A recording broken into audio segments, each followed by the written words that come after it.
Hello guys भाई, सबसे पहले मैं आप लोगों के लिए इस समय यूपी पीसीएस जे का जो एग्जाम हुआ है उसकी आंसर कीज के साथ बैठा हुआ भाई। आंसर कीज डिस्कस करेंगे। ये सेट बी है, आप लोगों को पहले ही बता देता हूं भाई, ये सेट बी वाला है जिसके बारे में हम लोग बात करने वाले हैं। तो इसके साथ हम चीजों को स्टार्ट करेंगे भाई। आप लोगों से बोलूंगा कि वीडियो को मैं आप लोगों के साथ कंप्लीट करूं उससे पहले लाइक शेयर और सब्सक्राइब जरूर कर दीजिए। और मैंने पेपर वन से रिलेटेड जो वीडियो अपलोड किया है उसे भी जरूर देख लीजिएगा। चलिए इसी के साथ हम लोग स्टार्ट कर लेते हैं भाई। मैं आप लोगों को क्वेश्चन का आंसर भी बताऊंगा और साथ ही उसकी रीजनिंग भी बताता हुआ चलूंगा। बट आप लोगों से फिर से कह देता हूं, लाइक शेयर और सब्सक्राइब। पेपर वन की आंसर की भी लॉ से रिलेटेड मैंने आप लोगों को शेयर कर दी है, तो उसे भी आप देख सकते हैं। चलिए स्टार्ट करते हैं भाई। आप लोगों से पूछा जा रहा है कंसीडरेशन और ऑब्जेक्ट अगर पार्टली अनलॉफुल है तो उस केस में कॉन्ट्रैक्ट की वैलिडिटी क्या होगी। तो इसका आंसर होगा वॉइड।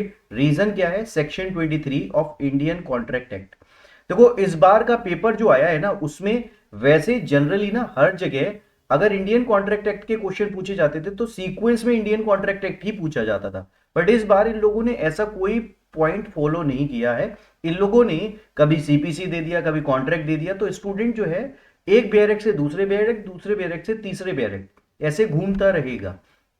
इसलिए आईसी के रेफरेंस में मैं आप लोगों के साथ अब सीपीसी का जो नेक्स्ट क्वेश्चन है, क्वेश्चन नंबर 2, इसके बारे में इसका आंसर डिस्कस करने जा रहा हूं। फिर से बता देता हूं, ये सेट बी है भाई। इसका आंसर क्या होगा? आप लोगों से सीपीसी के सेक्शन दे रखे हैं और इससे रिलेटेड आप लोगों से पूछा जा रहा है कि इसके रेफरेंस में सही आंसर क्या होगा। तो इसके रेफरेंस में डी वाला आंसर सही होगा। इसके रेफरेंस के लिए आप सीपीसी का डायरेक्ट को कोट कर सकते हैं। चलिए आइए नेक्स्ट क्वेश्चन के बारे में बात कर लेते हैं। दोबारा से सीपीसी का क्वेश्चन आप लोगों से पूछा जा रहा है।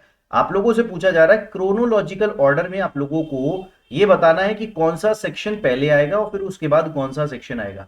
तो क्रोनोलॉजिकल ऑर्डर में अगर हम देखें तो section 26 institution of suit, res judicata 11, legal representative 50 और अरेस्ट और डिटेंशन 55। इसलिए इसके रेफरेंस में डी वाला आंसर सही होगा।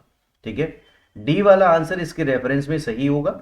सेक्शन 55 अरेस्ट और डिटेंशन से रिलेटेड बात करता है। चलिए नेक्स्ट क्वेश्चन के बारे में बात कर लेते हैं, एजर्शन और रीजनिंग। क्वेश्चन नंबर 4 आप लोगों से कह रहा है भाई, आईपीसी में क्या क्रिमिनल एग्जेम्पशन मिलता है लाइबिलिटी से? क्रिमिनल लाइबिलिटी से क्या एग्जेम्पशन मिलता है? तो बिल्कुल मिलता है। 76 से लेके 106 तक गिवन है। There cannot be universal criminal liability in all circumstances, बिल्कुल सही है ये बात। तो इसलिए ए और आर दोनों ट्रू है और आर जो है इसका करेक्ट एक्सप्लेनेशन होगा। ठीक है भाई, तो आर इसका करेक्ट एक्सप्लेनेशन होगा, इसलिए इसका आंसर डी वाला होगा। ठीक है, ये वाला नहीं होगा, डी वाला आंसर होगा। आइए इसके रेफरेंस में नेक्स्ट क्वेश्चन के बारे में जान लेते हैं भाई। नेक्स्ट क्वेश्चन क्या है? चलिए आप लोगों से पूछा जा रहा है भाई, मूवेबल प्रॉपर्टी सेक्शन 2 क्लॉज 13 में जो दे रखा है उसमें से कौन सी प्रॉपर्टी मूवेबल प्रॉपर्टी में इंक्लूड होगी। तो आप लोगों को बता दो, ग्रोइंग क्रॉप्स इसमें इंक्लूड होगी, क्योंकि मनी को आप प्रॉपर्टी कंसीडर नहीं करते। बिल्डिंग और ग्रोइंग ट्रीज जो हैं ये इमूवेबल प्रॉपर्टी बन जाते हैं। आप लोगों से पूछा जा रहा है सीआरपीसी से रिलेटेड। देखो अभी तक सीपीसी चल रहा था, 4-6 क्वेश्चन, उसके बाद फिर सीआरपीसी पे इन्होंने फ्लिप कर लिया। ये क्या कहते हैं भाई, अरेस्ट सेक्शन 45 में जो दे रखा है वो किसको प्रोटेक्शन प्रोवाइड करता है? तो याद रखिएगा, ये प्रोटेक्शन दिया जाता है आर्म्ड फोर्स के मेंबर को। सेक्शन 45 सीआरपीसी को आप रेफर कर सकते हैं। नेक्स्ट क्वेश्चन आप लोगों से पूछा जा रहा है भाई, इंडियन एविडेंस एक्ट में नॉलेज किसके रेफरेंस में लिखी है? तो सेक्शन 14 आप लोगों से बात करता है स्टेट ऑफ माइंड की। जहां स्टेट ऑफ माइंड की फॉर्म्स आप लोगों को दे रखी है तो वहां नॉलेज भी इंक्लूडेड है, इसलिए सेक्शन 14 इसका सही आंसर होगा। आइए फिर देखो नेक्स्ट क्वेश्चन आप लोगों से टीपीए का पूछ लिया भाई, टीपीए के कौन से सेक्शन किसके साथ मैच कर रहा है? तो मैंने आप लोगों को वीडियोस के थ्रू ऑलरेडी बताया था कि कौन सी डॉक्ट्रिन किस पर एप्लीकेबल होती है। देखो सारी डॉक्ट्रिन से रिलेटेड ही क्वेश्चन पूछ लिया है। फिर से बोलूंगा, आप लोग मेरी टीपीए की वीडियोस देख सकते हैं। मैंने आप लोगों से 5 वीडियो में टीपीए कंप्लीट किया था और सारे क्वेश्चन वहीं से ही पूछे गए हैं। सारे प्री के क्वेश्चन वहीं से पूछे गए जो मेरी वीडियोस में मैंने आप लोगों से शेयर किया था भाई। इसके रेफरेंस में सही आंसर क्या होगा? तो सही आंसर इसके रेफरेंस में बी वाला है। आप सीक्वेंस देख सकते हैं कि कौन सा किसके साथ रेफर किया जा सकता है। आइए फिर उसके बाद देखो टीपीए से रिलेटेड क्वेश्चन चल रहा था, बट फिर उसके बाद ये एविडेंस पर स्विच कर गए। भाई एविडेंस से रिलेटेड आप लोगों से पूछ लिया कि एविडेंस का कौन सा सेक्शन किससे रिलेटेड है। क्वेश्चन सेक्शन बेस्ड है, बट एक बेयर एक्ट से दूसरे बेयर एक्ट ये लोग भागते हुए आपको नजर आएंगे। तो नेक्स्ट क्वेश्चन में आप लोगों से पूछा जा रहा है कि कौन सा सेक्शन किसके रेफरेंस में बात करता है। तो आप लोग देख सकते हैं ए वाला इसके रेफरेंस में सही होगा। भाई हॉस्टाइल विटनेस 154 से रिलेटेड है, इसलिए 3 वाला इसका आंसर हो गया। डाइंग डिक्लेरेशन 32 हो गया। रिफ्रेशिंग मेमोरी 159 हो गया। और लीडिंग क्वेश्चन फिर आप लोगों का इससे रिलेटेड आ जाएगा। ठीक है, तो इसलिए इसके रेफरेंस में डी वाला आंसर, ए वाला आंसर सही हो गया है। आइए नेक्स्ट क्वेश्चन की तरफ हम लोग बढ़ लेते हैं। आप लोगों से पूछा जा रहा है क्वेश्चन नंबर 10 में इसमें से कौन सा करेक्टली मैच है। तो करेक्टली मैच इसमें से भाई कौन सा वाला होगा, तो इसमें से करेक्टली मैच होगा सी वाला सेक्शन 42, क्योंकि ये बात करता है नॉन कॉग्निजेबल केस में अरेस्ट की। और कब अरेस्ट किया जा सकता है, जब कोई पर्सन अपना नेम और रेजिडेंस देने से मना करता है तब उसे अरेस्ट किया जा सकता है। नेक्स्ट क्वेश्चन के बारे में बात करते हैं। भाई ए ने थेफ्ट कमिट कर रहा था, उसके पास पिस्टल थी, loaded pistol under a garment kept for the purpose of hurting B in case if B resist. तो इस केस में प्रिपरेशन ऑफ थेफ्ट और हर्ट इससे रिलेटेड क्या सही आंसर होगा, तो सेक्शन 382 इसके रेफरेंस में सही आंसर होगा, क्योंकि ये लास्ट पॉइंट कहता है इससे रिलेटेड। ठीक है, यानी कि ये सबसे ग्रेव फॉर्म है थेफ्ट की, तो इससे रिलेटेड ये वाला आंसर सही होगा। चलिए नेक्स्ट क्वेश्चन के बारे में बात कर लेते हैं। भाई a hangman who is a prisoner, तो इससे रिलेटेड क्या सही आंसर है, तो सेक्शन 77। भाई कोई हैंगमैन जो होता है वो जज के ऑर्डर पर काम करता है, इसलिए सेक्शन 77 इसके रेफरेंस में सही आंसर होगा। चलिए नेक्स्ट क्वेश्चन के बारे में बात कर लेते हैं। भाई आप लोगों से पूछा जा रहा है इसमें से कौन सा करेक्टली मैच है, तो सेक्शन 2 इंडियन कॉन्ट्रैक्ट एक्ट का आप इसे रेफर कर सकते हो और इसके रेफरेंस में बी वाला आंसर सही होगा। ठीक है, कौन सा सेक्शन किसके साथ रिलेट करेगा, बी वाला आंसर सही है। फिर से बता दूं, ये बी वाला सेट मैं आप लोगों के साथ सॉल्व कर रहा हूं। भाई आप लोगों से कहा जा रहा है कि अगर कोई विटनेस बोल नहीं सकता और वो ओपन कोर्ट में अपने एविडेंसेस देता है, तो उस केस में वो एविडेंसेस कैसे कंसीडर किए जाएंगे, इसे ओरल एविडेंस कंसीडर किया जाएगा। सेक्शन 119 इंडियन एविडेंस एक्ट डम विटनेस से रिलेटेड इसके बारे में बात करता है। चलिए नेक्स्ट क्वेश्चन के बारे में बात कर लेते हैं। भाई आपसे पूछा जा रहा है इसमें से कौन सा करेक्टली मैच है। ज्यूरिस्प्रूडेंस पे आ गए, एविडेंस चल रहा था, ज्यूरिस्प्रूडेंस पे आ गए। क्या पूछा जा रहा है, भाई आप लोगों से पूछा जा रहा है कि इसमें से कौन सी थ्योरी किससे रिलेटेड है। तो कॉर्पोरेट पर्सनैलिटी से रिलेटेड कुछ थ्योरीज और ज्यूरिस्ट के नाम इन लोगों ने दे रखे हैं, इसके रेफरेंस में बी वाला आंसर सही होगा। क्यों भाई, क्योंकि फिक्शन थ्योरी किसके द्वारा दी गई है, सामंट के द्वारा। रियलिस्टिक थ्योरी ग्रीक के द्वारा दी गई है, इसलिए बी वाला आंसर इसके रेफरेंस में सही होगा।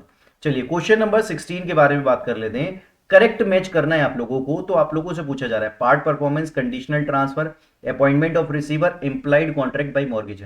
फिर से देख लो, मैंने आप लोगों को बताया था कि कौन सा पॉइंट आप लोगों से पूछा जाएगा टीपीए में, और एग्जैक्टली वहीं से क्वेश्चन आए।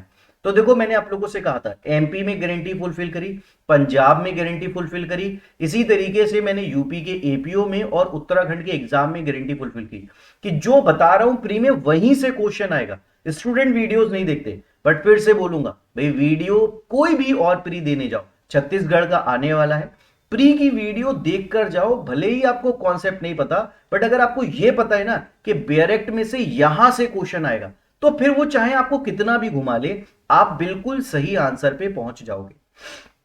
तो आइए क्वेश्चन नंबर 16 आप लोगों से टीपीए के रेफरेंस में पूछ रहा है कि कौन सा आंसर सही है, तो इसके रेफरेंस में सी वाला आंसर सही होगा। नेक्स्ट क्वेश्चन के बारे में बात कर लेते हैं। भाई 103 ईडब्ल्यूएस से रिलेटेड है, इसकी में कौन सा क्लॉज आर्टिकल 16 में ऐड हुआ था, तो आर्टिकल 16 क्लॉज 6 इसमें ऐड हुआ था। भाई नेक्स्ट क्वेश्चन आप लोगों से सुप्रीम कोर्ट से रिलेटेड केस लॉ पूछा जा रहा है। भाई कौन सा केस लॉ है इसके रेफरेंस में, तो इसके रेफरेंस में बी वाला आंसर सही होगा। ठीक है, बी वाला आंसर इससे रिलेटेड आप लोगों को केस लॉस बताया गया है। ट्रांसफर ऑफ डिग्री कौन सा आंसर सही है, सेक्शन बेस्ड क्वेश्चन है, बिल्कुल आसान सा। सेक्शन 39 इसके बारे में बात करता है। आइए नेक्स्ट क्वेश्चन की तरफ पढ़ लेते हैं। भाई आप लोगों से पूछा जा रहा है सब्सिस्टेंस अलाउंसेस कौन फिक्स करता है। सब्सिस्टेंस अलाउंसेस आप लोगों से सेक्शन 57 सीपीसी में डील करता है, और स्टेट गवर्नमेंट इससे डील करती है, इसलिए इसके रेफरेंस में बी वाला आंसर सही होगा।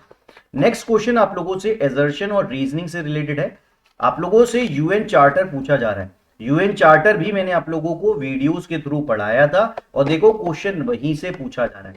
इसके रेफरेंस में कौन सा सही होगा भाई? ये कहते हैं इंटरनेशनल ऑर्गेनाइजेशन बहुत इंपॉर्टेंट रोल प्ले करती है मेंटेनिंग पीस, बिल्कुल सही। कंट्रीज के बीच में जो कंफ्लिक्ट है और डिफरेंसेस है उनके साथ, तो ये कहते हैं बिल्कुल सही बात है। इसलिए इसके रेफरेंस में भाई कौन सा वाला आंसर सही होगा? ए एंड आर ट्रू और R is the correct explanation of A. ठीक है, इसलिए डी वाला आंसर सही होगा। भाई आप लोगों से नेक्स्ट क्वेश्चन फिर इंटरनेशनल लॉ से दोबारा से इंडियन एविडेंस एक्ट पे आ गए। भाई electronic record section 90A 5 years old, presumption of fact होगा क्योंकि ये मे प्रिज्यूम है, ये मे प्रिज्यूम है, इसलिए प्रिजम्पशन ऑफ फैक्ट होगा। नेक्स्ट क्वेश्चन आप लोगों से पूछा जा रहा है भाई कोई एग्रीमेंट सर्टेन नहीं है nor capable of being certain, तो इसके रेफरेंस में सही आंसर क्या होगा? बी वाला होगा, वॉइड हो गया। तो इंडियन कॉन्ट्रैक्ट एक्ट को आप रेफर कर सकते हैं। देखो कॉन्ट्रैक्ट एक्ट पूछा, एविडेंस पूछा और फिर आईपीसी पे आ गए।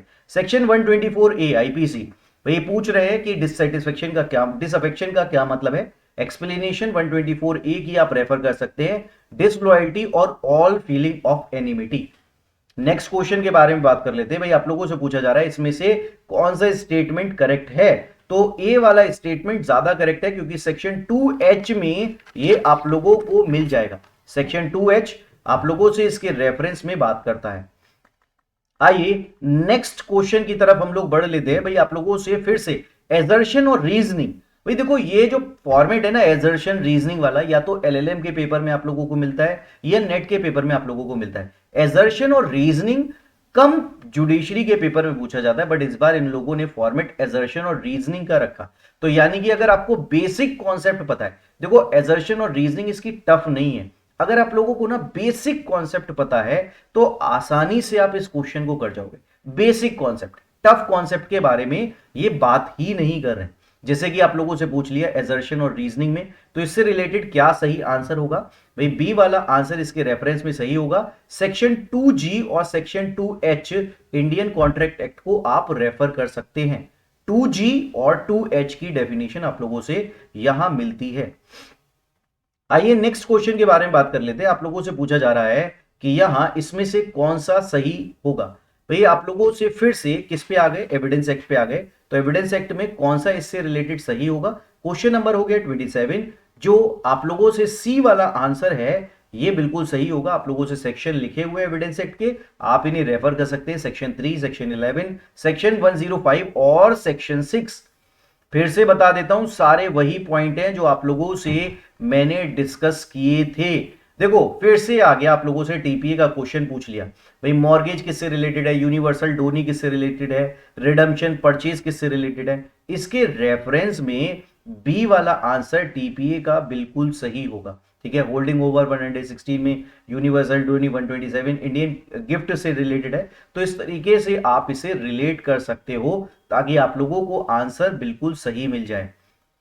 आइए नेक्स्ट सेक्शन के बारे में बात कर लेते हैं। फिर से आप लोगों से क्रोनोलॉजिकल ऑर्डर पूछ लिया, मतलब पहला सेक्शन कौन सा होगा, दूसरा कौन सा होगा। तो एक क्वेश्चन में आप लोगों से 4 सेक्शन पता करने की उम्मीद रख रहा है ये। देखो मैंने आप लोगों से इसीलिए कहता हूं कि ऐसे पॉइंट पर ना अगर आप लोगों को ट्रिक याद है तो आपका आधा काम हो गया। भाई जैसे कि मैंने आप लोगों से सेक्शन 22 पर एक ट्रिक डिस्कस कर रखी है। भाई मूवेबल प्रॉपर्टी पर रॉन्गफुल गेन और लॉस दोनों होता है, फिर भी लोगों की उस पर डिसऑनेस्ट इंटेंशन होती है और लोग फ्रॉड करते हैं। आपको बिलीव नहीं होगा, उस पर वाइफ, क्लर्क और सर्वेंट तक की नजर होती है, जिसके लिए वो क्या करते हैं भाई, जिसके लिए वो डॉक्यूमेंट, विल और इलेक्ट्रॉनिक रिकॉर्ड्स को क्या करते हैं, एक्ट और ओमिशन करते हैं। इससे रिलेटेड पूरी मैंने आप लोगों से क्या शेयर कर रखी है, एक वीडियो शेयर कर रखी है जो आप लोगों को पूरे स्टोरी फॉर्म में मिल जाएगा। देख लो आप लोग, अगर आप लोगों को ये सारी चीजें पता है तो आप आसानी से इसे सॉल्व कर जाओगे और इसका आंसर जो सी वाला है वो बिल्कुल सही लगा लोगे। नेक्स्ट क्वेश्चन फिर आप लोगों से यूएन चार्टर पे पूछ लिया। भाई सिक्योरिटी काउंसिल किससे बाइड है? देखो मेरे वीडियोस जाके देखना, फिर से बोलूंगा, मैंने आप लोगों से बोला था ये क्वेश्चन पूछा जाएगा, लिखवा लो, और देखो लिख लो, ये क्वेश्चन आप लोगों से पूछा गया है और आर्टिकल 25 यूएन चार्टर का इसके बारे में बात करता है। ठीक है, इसी से रिलेटेड मैं आप लोगों के साथ पूरे पेपर को सॉल्व करूंगा। बट उससे पहले मैं आप लोगों से बोलूंगा इस वीडियो को लाइक शेयर और सब्सक्राइब कीजिए और मेरे साथ मेरे चैनल पर बने रहिए और इस चैनल को सब्सक्राइब कीजिए। Thank you very much guys, thank you.